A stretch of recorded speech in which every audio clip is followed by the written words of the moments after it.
نبی اکرم صلی اللہ علیہ وسلم کا گھر کیسا تھا اور آپ کن کن چیزوں کو استعمال کرتے تھے وہ بھی دیکھیں اور اپنی بات کو ختم کرتے. پہلی چیز، نبی اکرم صلی اللہ علیہ وسلم کے ازواج کے جو گھر تھے، ایک ایک گھر 7 ہاتھ چوڑا اور 7 ہاتھ لمبا تھا. حدیث میں 7 ہاتھ، اس کو بولتے ہیں ایک ہاتھ، اپروکسیمیٹلی 18 انچ، 1.5 فٹ. 7 ہاتھ لمبا مطلب 10.5 فٹ اپروکسیمیٹلی، اور 7 ہاتھ چوڑا تھا اپروکسیمیٹلی 10.5 فٹ. اپروکسیمیٹلی ایگزیکٹ نہیں کہہ سکتا ہوں، مطلب 10 سے 11 فٹ کے درمیان ان کے کمروں کے سائز تھے. اور ہر زوج کے پاس، آپ کی بیوی کے پاس ایک ہی کمرہ تھا. یہی بورچہ خانہ تھا، یہی مردانہ تھا، یہی زنانہ تھا، یہی جو کچھ تھا یہی تھا. 7 ہاتھ کا ایک ایک گھر تھا. چھت اتنی اونچی ہوتی تھی کہ لمبا آدمی اگر کھڑا ہو جاتا تو اس کا ہاتھ چھت پہ آسانی سے لگ جاتا تھا. چھت کے اوپر آپ کے کھجور کے پتے ڈالے ہوئے تھے. بارش کے دنوں میں پانی اندر آ جاتا تو اس پر چادر وغیرہ کپڑا موٹا ڈالا جاتا تاکہ پانی بارش کے تک نہ ٹپکے. بارش کے بعد پھر وہ چیز میسر نہ آتی تھی، وہ چیز نہیں ملتی تھی. یہ گھر تھا.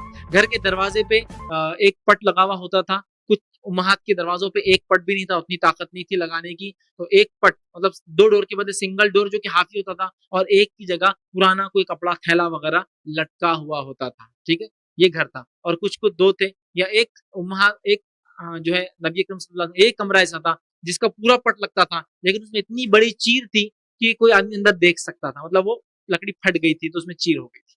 یہ آپ کا کمرے کا حال ہے. اسی طرح جو ہے آپ کے پاس گھر میں کوئی پردے نہیں تھے، لٹکانے کے لیے کوئی چیزیں نہیں تھی. گھر کے اندر بچھانے کو ایک کوئی چادر وغیرہ ہوتی تھی. چوپائی امہات المومنین میں سے 1 یا 2 کے پاس چوپائی تھی، باقی کسی کے پاس چوپائی بھی نہیں تھی. مطلب زمین سے اوپر لیٹنے کا انتظام نہیں تھا. نیچے بہرحال وہ لوگ بیٹھا کرتے تھے. تمام چیزیں اس ایک باورچی خانے میں، ایک گھر میں باورچی خانہ، تمام چیزیں بہرحال اس کے اندر ہی ہوا کرتی تھی. اسی طرح جو ہے نبی اکرم صلی اللہ علیہ وسلم کے اصحاب، ان کے گھر بھی اسی طرح سے ہوا کرتے تھے. یاد رکھیں. اسی طرح جو ہے عبداللہ ابن عمر رضی اللہ عنہ کے تعلق سے آتا ہے کہ انہوں نے اللہ کے رسول صلی اللہ علیہ وسلم زندگی میں گھر بنانے کی خواہش.